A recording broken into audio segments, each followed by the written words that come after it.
Hello, Bacho. Let's read a given question. The question says when 100-volt DC is applied across a solenoid, a current of 1 ampere flows in it. When 100-volt AC is applied across the same coil, the current drops to 0.5 ampere. If the frequency of AC shows at 50 Hz, the impedance and inductance of the solenoid is option 1 200 ohm and 0.55 Henry, option 2 100 ohm and 0.86 Henry, option 3 200 ohm and 1 Henry, option 4 100 ohm and 0.93 Henry.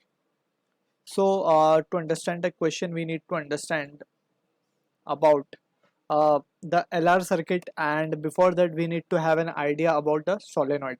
So, solenoid basically एक wire जो है जिसको हम wound कर देते हैं around a core, इस ऐसे स्ट्रक्चर को हम कहते हैं सोलेनॉइड, और एक एंड से हम फ्लो करवा देते हैं करंट एंड दूसरे एंड से करंट निकल जाता है, right.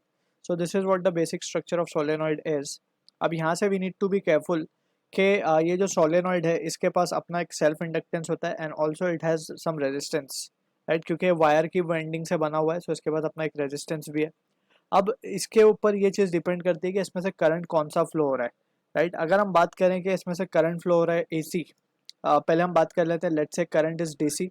So for DC frequency of oscillation is zero, right, and for AC frequency of oscillation is something that is been given, right. Basically ये हमें 50 हर्ट्ज पे जो सप्लाई हमें हाउस होल्ड में आता है, that is the frequency is given for AC supply is 50 hertz.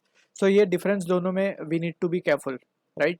अगर हम एसी सप्लाई इसके कनेक्ट करते हैं, सो इसमें हमें दोनों ही चीज़ कंसिडर करनी पड़ेंगी.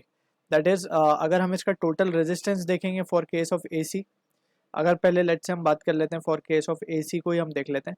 सो एसी में जो टोटल रेजिस्टेंस आएगा सर्किट का, जिसे हम इम्पिडेंस कहते हैं, वो होगा under root of R square plus XL का square. Well, XL is the resistance offered by inductance, जिसको हम कहते हैं इंडक्टिव रिएक्टेंस, राइट. लेकिन अगर हम बात करें डीसी में, सो डीसी में इम्पिडेंस जो होगा वो सिर्फ आर होगा, राइट, क्योंकि वहाँ पे एक्सएल जीरो होगा और एक्सएल की वैल्यू क्या है, since XL is omega into L, या फिर हम इसको लिखें 2 पाई एफ एल. अब एफ ही जीरो है तो एक्सएल भी जीरो हो जाएगा, तो इंडक्टेंस सिर्फ इम्पिडेंस सिर्फ आर ही होगा basically, right. So that is what the difference we need to be careful with.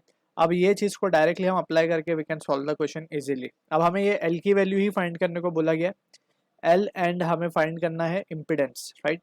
सो सबसे पहले हम जब इसे डीसी से सप्लाई से कनेक्ट कर रहे हैं, सो बाय ओम्स लॉ हम क्या लिख सकते हैं, V is equals to I R, and by default we know कि ये डीसी सप्लाई है सब, राइट. सो डीसी के लिए बात कर रहे हैं तो ये डीसी होगा, रेजिस्टेंस की तो कोई एसी डीसी नहीं होता. सो यहाँ से हम कह सकते हैं जो आर की वैल्यू होगी, we can say it has to be 100 volt और 1 एम्पियर करंट फ्लो है. So this is 100 ohm, right. ये हमें मिल गया डीसी से रेजिस्टेंस की वैल्यू. अब हम बात करते हैं जब हमने इसे एसी से सप्लाई कनेक्ट कर दिया, राइट. अब जब हमने एसी से कनेक्ट किया, सो हमें पता है कि अब जो रेजिस्टेंस आएगा उसको हमें दोनों को कंसिडर करना पड़ेगा, एक्सएल और आर दोनों. तो आर स्क्वायर प्लस एक्सएल का स्क्वायर. अब आर तो हमें मिल ही चुका है, एक्सएल हम निकाल लेते हैं. So now we can say XL जो होगा वो होगा 2 पाई एफ एल, ठीक. सो 2 पाई एफ एल की जब हम बात करेंगे, so we can say 2 into pi into F. F हमें 100 गिवन 50 गिवन है, सो ये हो जाएगा 100 पाई. एल हमें ढूंढना है तो इसको हम ऐसे ही रख देते हैं एक्सएल, ठीक.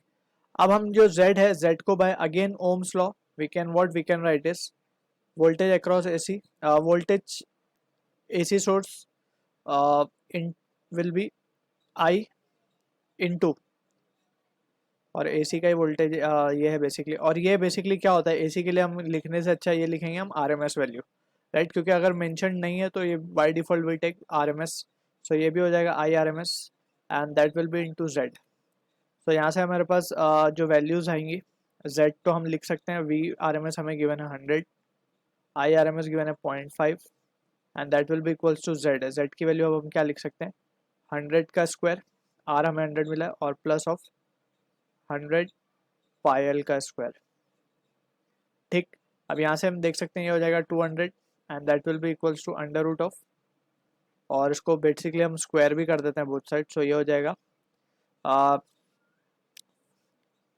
200 का जब हम स्क्वायर करेंगे तो 4 into 10⁻⁴ and that will be equals to, ये हो जाएगा this can be written as 10⁻⁴ plus 10⁻⁴ pi square into L square.